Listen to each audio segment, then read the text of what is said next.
India live TV, सच सबसे आगे। नमस्कार, मैं हूं रंजीत झा और आप देख रहे हैं इंडिया लाइव टीवी। तेलंगाना विधानसभा चुनाव के लिए आज मतदान की प्रक्रिया चल रही है। 119 विधानसभा सीटों पर वोटों का सिलसिला जारी है। लोगों की लाइन लगी हुई है। बड़े बड़े सेलिब्रिटी भी वोट देने के लिए वहां पहुंचे हैं। लेकिन इस बीच बवाल की खबरें भी सामने आने लगी हैं। पता चला है कि एक बार फिर से भाजपाई वहां पर हंगामा करने पहुंचे थे, लेकिन उन्हें ऐसा करना काफी भारी पड़ गया है। उनकी वहां जबरदस्त कुटाई हो गई है। इसका वीडियो भी सामने आया है। ये बीआरएस और कांग्रेस कार्यकर्ता से भी भिड़ने के लिए आ गए थे, जिसके चलते वहां पर बहुत गहमा गहमी की स्थिति हो गई और हाथापाई देखने को मिली है। आप अपने स्क्रीन पर यह विजुअल देखिए। इसमें किस तरीके से घटनाओं को अंजाम दिया जा रहा है। ये जो हंगामे की स्थिति देख रहे हैं, यहाँ पर किसी एक पार्टी के नेता नहीं है। बीजेपी के कार्यकर्ता हैं, बीआरएस के भी कार्यकर्ता हैं और कांग्रेस के भी कार्यकर्ता हैं। ये लोग यहाँ पर बवाल काटने के लिए पहुंचे और यहाँ बवाल काटना भारी पड़ गया है। भाजपाई सबसे ज्यादा मारकुटाई के शिकार हुए हैं, ऐसी खबरें भी वहां से मिली है। घटना तेलंगाना के जनगांव की बताई जा रही है। जरा अपने स्क्रीन पर हेडलाइन देखिए। नवभारत टाइम्स ने लिखा भी है कि जनगांव के एक मतदान केंद्र पर कांग्रेस, बीजेपी और बीआरएस के कार्यकर्ता भिड़े, हाथापाई और मारपीट। तेलंगाना चुनाव के लगातार लाइव अपडेट्स आ रहे हैं। क्योंकि 3 दिसंबर को अब नतीजे आ जाएंगे। 5 राज्यों में किसकी सरकार बनेगी, कौन सी पार्टी जीतेगी, यह सब साफ हो जाएगा। लेकिन आज ही आपको एग्जिट पोल के भी नतीजे आने वाले हैं। इसको लेकर चुनाव आयोग ने कुछ नियमों में बदलाव भी किए हैं। जानकारी यह दी गई है कि अब जो 6:30 बजे का समय निर्धारित किया गया था, वो अब घटाकर 5:30 बजे कर दिया गया है। टीवी चैनल्स आपको एग्जिट पोल दिखाएंगे कि इस वक्त किसका पलड़ा ज्यादा भारी है, किसकी सरकार बन सकती है, जनता ने क्या जनादेश दिया है। क्योंकि एग्जिट पोल हर बार 100% एक्यूरेट तो नहीं होते, लेकिन फिर भी 90% तक वही होते हैं जो चुनावी नतीजे आते हैं। ये पूरा कैलकुलेशन है और इस कैलकुलेशन के आधार पर जो एग्जिट पोल आप देखेंगे, उससे तस्वीरें बहुत हद तक साफ हो जाएंगी कि 3 दिसंबर को क्या होने वाला है। क्योंकि तेलंगाना में भारतीय जनता पार्टी खोने के लिए कुछ आई नहीं है।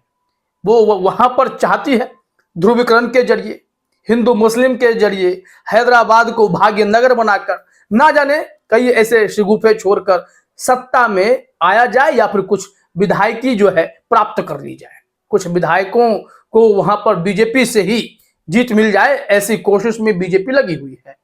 लेकिन इन सब के बावजूद वहां कांग्रेस का पलड़ा इस बार काफी मजबूत है और इसलिए बीआरएस यानी केसीआर साहब की पार्टी भी थोड़ी परेशान दिखाई पड़ रही है। जानकारी मिली है कि नॉर्थ तेलंगाना जो है और जो दक्षिण तेलंगाना है, दोनों तेलंगाना में बीआरएस कमजोर पड़ गई है और इन्हीं दोनों क्षेत्र से बीआरएस को पिछली बार ठीक ठाक सीटें प्राप्त हो गई थी, जिसके चलते वो सत्ता में आने में सफल रहे। इस बार कांग्रेस पूरी कोशिश में है कि बीआरएस को सत्ता से दूर करें। खैर, बीजेपी के लिए इस बार भी तेलंगाना में फतह हासिल करना बूते का है ही नहीं, तो वो बस ध्रुवीकरण के रास्ते से कुछ पैठ बनाने की कोशिश में है। लेकिन इस बार भी वो मुंह की खाएंगे, ऐसा साफ तौर पर मालूम पड़ने लगा है। जो भाजपाइयों का खुन्नस है, वो खुन्नस साफ तौर पर देखा जा सकता है कि इस वीडियो में भी वो हाथापाई करने के लिए उतर आए हैं। इस संबंध में जो वीडियो शेयर हुआ है वो हमने न्यूज़ 24 पर भी देखा और भी कई जगह ये खबरें खूब तेजी से वायरल हो रही है। लेकिन बात सिर्फ इतनी नहीं है। कांग्रेस के उम्मीदवार से सिर्फ बीजेपी वाले ही नहीं चिढ़ रहे हैं, बीआरएस भी उसी कदर चिढ़ा हुआ मालूम पड़ा। उनके कार्यकर्ताओं ने बहुत तगड़ा नाम कांग्रेस का रेवंत रेड्डी, उनके भाई पर गंभीर आरोप लगाए कि वो जो घूम रहे हैं वो गलत तरीके से घूम रहे हैं, उन्हें बूथ तक जाने का अधिकार नहीं है। बहुत सारी बातें वहां पर कही गई हैं।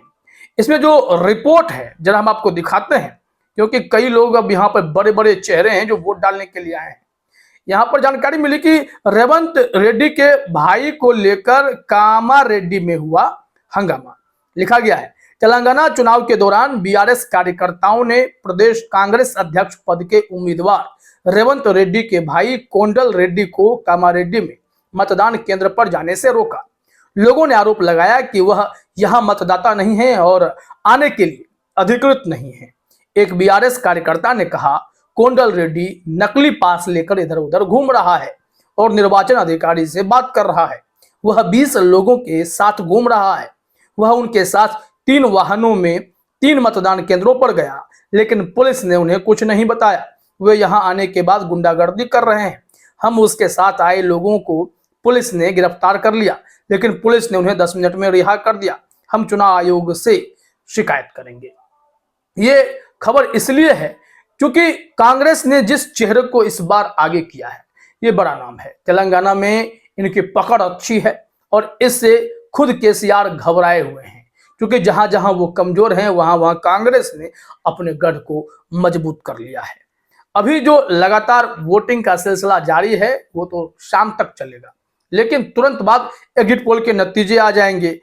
और यहां से जो वोटिंग के रिपोर्ट आए थे, 12 बजे तक की जो रिपोर्ट आए थे, उसमें बताया गया कि हैदराबाद में लगभग 12.39% तक वोट हुए थे। जो रंगारेड्डी का क्षेत्र है वहां पर 16.83% वोट हुए थे और मेडचल में 14.74% मतदान हुए थे।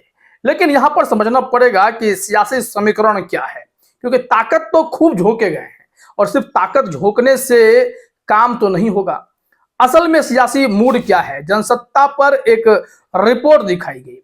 इसमें बताया गया है कि कहां बीआरएस कमजोर है, क्यों सत्ता उनके हाथ से जा सकती है, ऐसे चांसेज हैं। हेडलाइन देखिए, जनसत्ता ने लिखा है, तेलंगाना चुनाव, केसीआर मांगे जीत की हैट्रिक, कांग्रेस को खत्म करना वनवास और बीजेपी लेकर बैठी विस्तार की उम्मीद।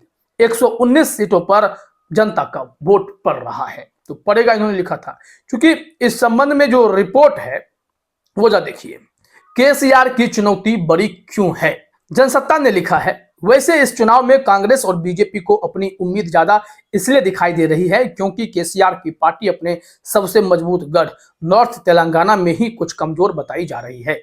पिछली बार नॉर्थ तेलंगाना के ही करीमनगर, मेडक, निजामाबाद जैसे जिलों के दम पर बीआरएस को बड़ी जीत मिली थी, लेकिन इस बार कुछ नाराजगी बताई जा रही है। दूसरी तरफ दक्षिण तेलंगाना तो पहले से ही वर्तमान सरकार पर भेदभाव का आरोप लगाता रहा है। इसी वजह से दोनों ही हिस्सों में दिख रही नाराजगी कांग्रेस और बीजेपी के लिए उम्मीद की नई किरण है। लेकिन बीजेपी के लिए किरण सिर्फ रह जाएगी, इससे कितनी रोशनी होगी इसकी गारंटी नहीं है। हाँ, कांग्रेस को इसका फायदा होगा क्योंकि 10 सालों से कांग्रेस सत्ता से दूर है वहां पर। तो ऐसी कोशिश है कि इस बार राहुल गांधी के नेतृत्व में, खड़गे साहब के नेतृत्व में यह कांग्रेस वहां भी कमाल कर जाएगी और इसके लिए पूरी ताकत यहां लगाई गई है।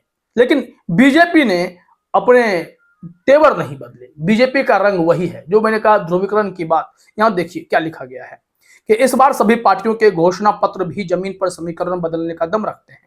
एक तरफ बीजेपी ने मुफ्त राम मंदिर यात्रा से लेकर मुस्लिम आरक्षण खत्म करने जैसे वादे किए, इसके साथ साथ एक ओबीसी वर्ग का मुख्यमंत्री भी देने की बात हुई। बीआरएस की बात करें तो उसने एक बार फिर अपनी किसानों और महिलाओं के लिए चल रही कल्याणकारी योजनाओं पर फोकस किया है। कांग्रेस के शासन की पुरानी विफलताओं का भी लगातार जिक्र हुआ है, लेकिन कांग्रेस ने इस बार अपनी 6 गारंटियां, केसीआर के भ्रष्टाचार और खड़गे राहुल गांधी जैसे चेहरों पर भरोसा जताया है। तो इन सब मामलों को अगर गौर से देखें तो निश्चित तौर पर कांग्रेस मजबूत होती हुई दिखाई पड़ रही है।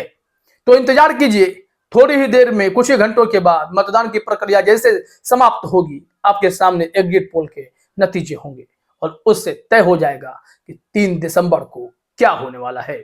फिलहाल इस वीडियो में इतना ही। आप सभी का हमसे जुड़ने के लिए बहुत बहुत धन्यवाद। द लाइव टीवी, सच सबसे आगे।